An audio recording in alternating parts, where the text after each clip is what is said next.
as it relates to Nat Gas. I have two lines here. It doesn't mean that I was particularly bullish because I just keep putting lines of support to see if they hold. And this one did.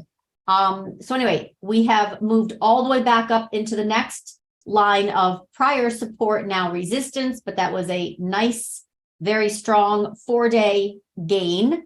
And we'll see if we can get any further accumulation. But typically, you know, they kind of peter out here for a little bit, decide what they want to do. And what I had mentioned last week was it would be a really great setup if we go with the left shoulder, this is the head, and then right shoulder, and then give it enough time and energy that it can actually move strongly higher.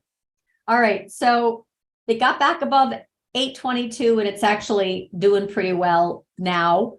That was monthly, by the way, right? From way to heck over here. And we have so much room to have a counter trend bounce right up to like 11, but one step at a time. All right, so UNG is the only thing green I'm seeing, and there's nothing else. Remember that cold? Wow.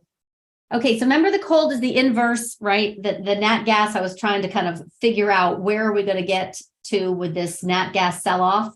And that was the 50-week. That was kind of the overshoot, literally from 2013, that bar has been there. Fascinating. Anyway, very large bearish expansion bar. And then we opened inside the Keltner channel. So what that means is Nat Gas is very strongly moving higher, which is very compelling to press.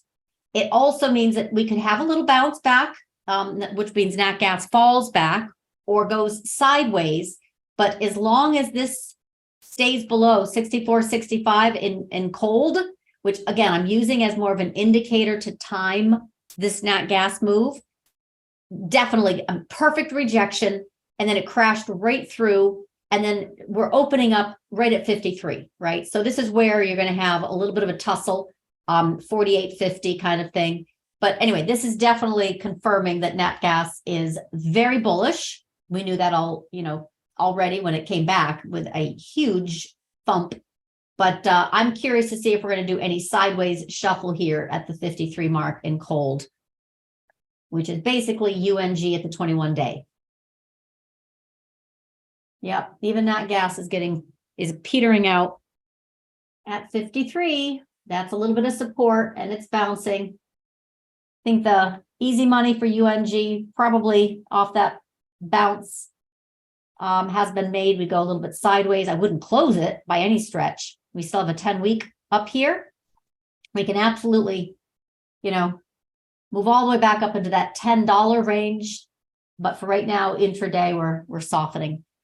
On UNG, let's do this. 835 has some support. I like that because I think this could just kind of digest for a little bit. Let's see. 834. That's too low. Oh, remember, this is like a hold your nose play, right? There is nothing here but resistance at that 276. So coming back down, I don't know if you're on UNG or the underlying, but 835 wouldn't surprise me. And this 240, but honestly,